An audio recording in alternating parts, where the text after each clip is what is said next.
to The Telegraph, Josh, and I bet you think this man is a kernel of truth. Colonel forced out of army after stating men cannot be women. Kelvin Wright. He's had to resign following a warning from a junior officer that his views were at odds of the Ministry of Defence transgender policy. What were the views? He basically put something on his Facebook, private Facebook post, which was from a group called Fair Play for Women, and it was quoting Helen Joyce, who's written a brilliant book called Trans, and it says, if women cannot stand in a public place and say men cannot be women, then we do not have women's rights at all. That's all they did, this person, and from that, it started a massive investigation into him for substandard behaviour. I should point out this guy sounds like a bit of a hero.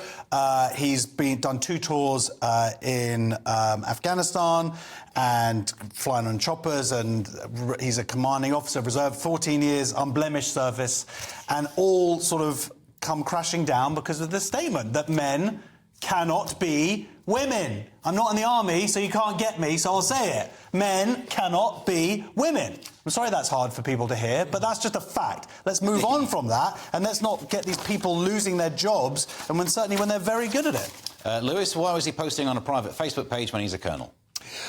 Because I think he's got some rights. People don't have rights. I think they have rights. I think what's shocking about this story is how British people, they quit their jobs and then they sue. In America, at least with me, you would go back, they had to call the police to kick me out of the building. I am not leaving. You have to fire me and you have to call the police. Well, you're trying really well. Here, they quit and then they sue. The guy should have he should have said, you know what, you don't want me to do this, I'm not leaving, and you got to pay my salary. Yeah, but they make it so untenable. Yeah. And they're questioning his honour and various... I think this guy's done 2 tours in Afghanistan. And because he says this very scientific truth... And sue while you're there. Well, anyway, he's suing now, and good luck to him. And the Free Speech Union are helping him out, and I hope that they absolutely destroy the people involved in this disgusting decision.